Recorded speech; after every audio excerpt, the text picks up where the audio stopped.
কুরবানির সাথে আকিকা দেওয়া যাবে কিনা, এক্ষেত্রে আমরা উত্তরে বলবো যে কুরবানি এবং আকিকা আপনাদের খেয়াল রাখতে হবে যে দুটি ইবাদত।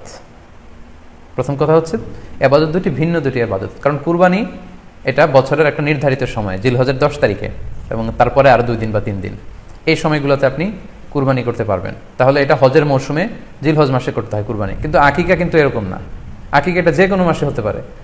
আকিকাটা হচ্ছে নবজাতক সন্তানের ভূমিষ্ঠ হওয়ার পরে শুকরিয়া স্বরূপ আল্লাহর কাছে যে কুরবানিটা করতে হয় সেটাকে আমরা বলি আকিকা। হাদিসে এসেছে আকিকা। তো সেটা হচ্ছে সন্তান কখন ভূমিষ্ঠ হলো সেটার উপর নির্ভর করে। কারো সন্তান রমাদানে হতে পারে, কারো সন্তান জিলহজ মাসে হতে পারে, শাওয়ালে হতে পারে, রজাবে হতে পারে।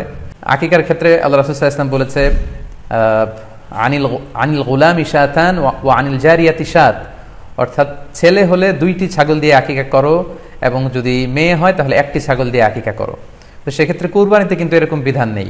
কুরবানিতে কিন্তু 1টি ছাগল দিয়ে আপনি কুরবানি করলে কুরবানি হয়ে যাচ্ছে, সেখানে 2টি ছাগল দেওয়া লাগবে এমন কোনো কথা নেই।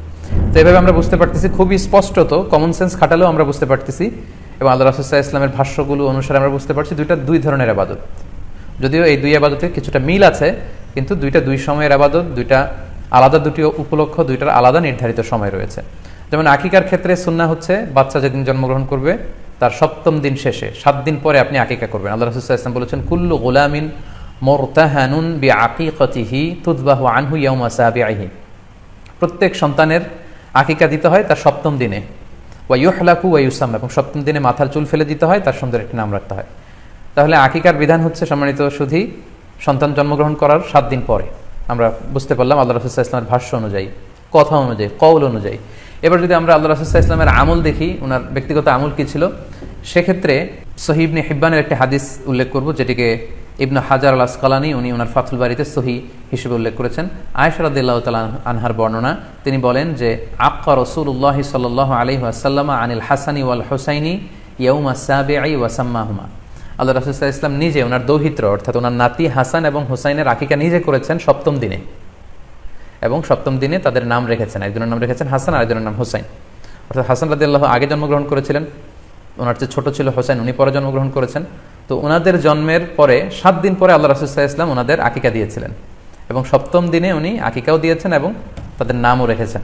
তাহলে আল্লাহ রাসূল সাল্লাল্লাহু আলাইহি ওয়াসাল্লামের কওলি হাদিস, ওনার ভাষ্যমতে আমরা জানলাম উনি বলেছেন 7ম দিনে আকিকা দিতে হয়, এবং ওনার ব্যক্তিগত আমল থেকে আমরা জানতে পারলাম যে উনি ওনার 2 নাতির আকিকা দিয়েছেন 7ম দিনে এবং নাম রেখেছেন।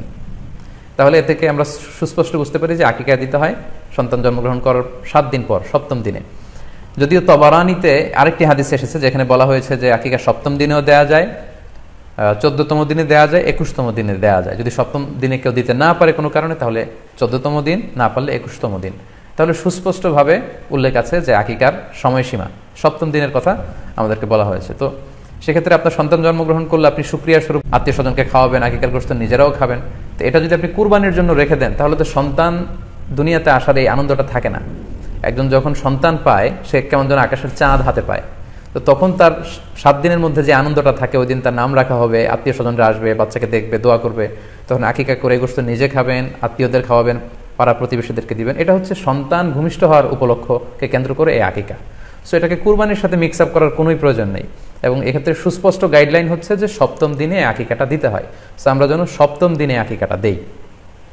তবে হ্যাঁ, এখন প্রশ্ন হচ্ছে 7ম দিনে কেউ দিতে পারেননি, 14তম দিনেও দিতে পারেননি, 21তম দিনেও দিতে পারেননি, হাতে টাকা ছিল না, সামহাও কোনো কারণে মিস করেছেন, তখন আপনি যখন সুযোগ হয় তখন করে দেন। ওই প্রেক্ষাপটে আপনি যদি কুরবানির সময়ও আকিকা দিয়ে দিতে চান, এটা আদায় হয়ে যাবে ইনশাআল্লাহ। আশা করা যায় আদায় হয়ে যাবে, এবং এটা জায়েজ আছে। তবে এটা সুন্নাহ নয়। সুন্নাহ হচ্ছে 7ম দিনে আকিকা দেওয়া। পাশাপাশি গরু দিয়ে, মহিষ দিয়ে, উট দিয়ে আকিকা দেওয়াও কিন্তু সুন্নাহ নয়। আকিকা দেওয়া সুন্নাহ হচ্ছে ছাগল দিয়ে। সুন্নাহসম্মত হচ্ছে আকিকা 7ম দিনে দেয়া এবং ছাগল দিয়ে দেয়া। ছেলের ক্ষেত্রে 2টি ছাগল, মেয়ের ক্ষেত্রে 1টি ছাগল। আশা করি কুরবানির সাথে আকিকার প্রসঙ্গটি আপনাদের কাছে ক্লিয়ার হয়েছে।